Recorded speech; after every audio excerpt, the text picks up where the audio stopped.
I thank the gentleman and now yield 5 minutes to Ms. Ilhan Omar from Minnesota.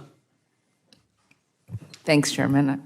Every year we have this hearing where Republicans warn us about the dangers of spending while trying to avoid the revenue part of the equation. We are told that spending is the only problem, but apparently none of these concerns apply when it comes to the Pentagon and paying off military contractors. President Trump's budget request in the Congressional Republicans' reconciliation bill would bring military spending to a new all-time high of $1 trillion.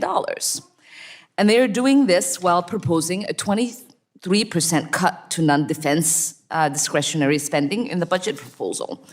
This means slashing education, healthcare, nutrition assistance across the board with both Trump's budget and the reconciliation bill. Mr. Linden, is there any precedent for giving a department that has never passed a full audit a blank check of this size?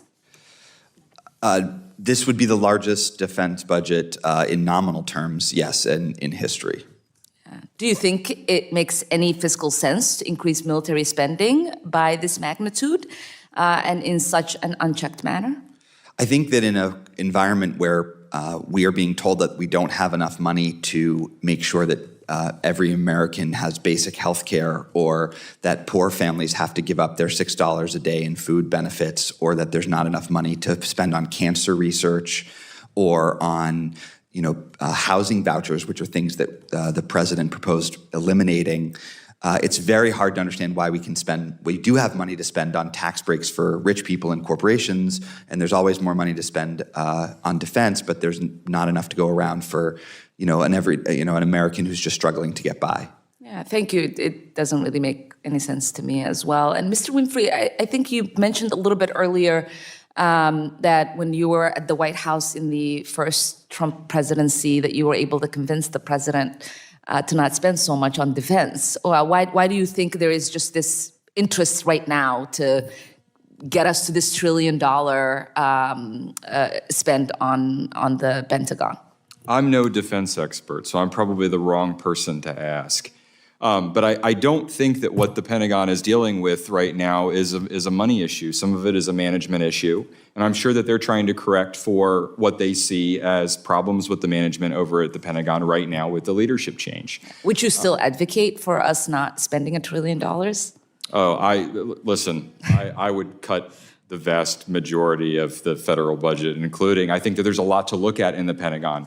I actually think that, one of the budget process reform ideas that people have talked about in the past is a zero-based budgeting, a bottom-up budgeting, and literally asking, what are we spending money on and is it worth it?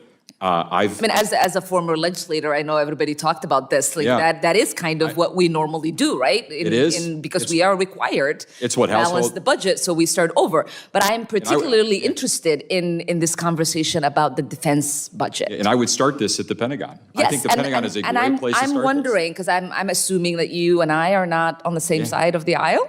I'm wondering if you and I can agree on the fact that the defense budget should be looked at.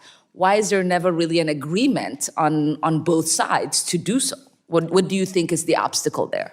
I think that like I said, I think that there are a lot of forces from the outside who benefit from more government spending, right? And that's in the Pentagon's budget.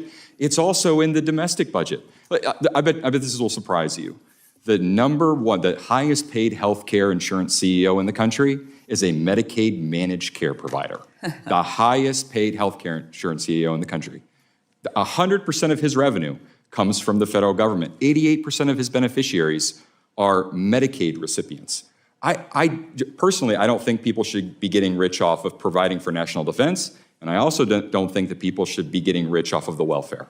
Yeah, I would agree. I once remember my son, when he was in 6th grade, he was really upset about the number of administrators that were in the school and the fact that they got paid 3 times, 4 times more than his teachers, because he inquired. And I remember proposing legislation to level that out to make sure that that wasn't existing. I do think it is important for us to have these conversations, because if you are serious about fiscal responsibility and taking care of the American people with our tax dollars, then we have to be serious about where the money is being spent and where it's going. And the fact that we, have 800 military bases across the world, where our next adversary has one. It makes no sense to me, because we continue to spend money on that. We continue to have our sons and daughters live abroad for many years away from their lives, the opportunities that they could have for no reason, while you and I pay for it. And so these are, I think, really interesting conversations, and I'm glad we're having them. Thank you. I think the gentlelady, and if she would indulge me for a comment about defense spending, my last words to Secretary Hegseth was, we have to root out the waste at the Pentagon. We are not intellectually honest as Republicans who need help in restoring the mantle of fiscal responsibility by actually following through when we have the opportunity, like with reconciliation. And I agree with you, and I'm pleasant. And I would say, Chairman, I thank you for saying that. If you, I'm sure you visit our military bases, Yes, and you I have have a conversations with generals in command across the United States and abroad. Every single conversation I've had with them is that we continue to manufacture weapons that they don't need, that are sitting in stockpiles. So there is a lot of conversations that we could have about the actual waste, and there is a reason why the Pentagon has never passed a single audit.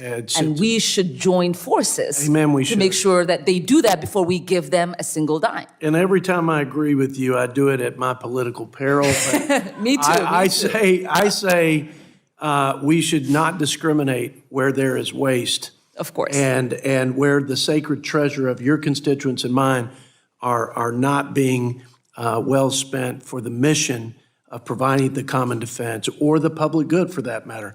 And I know you're committed to that. I appreciate your comments. I just got 2 or 3 primary opponents for that side comment. But let me know if you need help. help me less, Miss Omar. If we get the Pentagon audited, I will work to make sure you win your primary. I don't know about the general, but I'll get you through your. We definitely have common ground there. Mr. Chuck Edwards from the great state of North Carolina, you just bring us on home with 5 minutes. Yeah, thank you, Mr. Chair. To all of our guests, thank you for being with us this afternoon.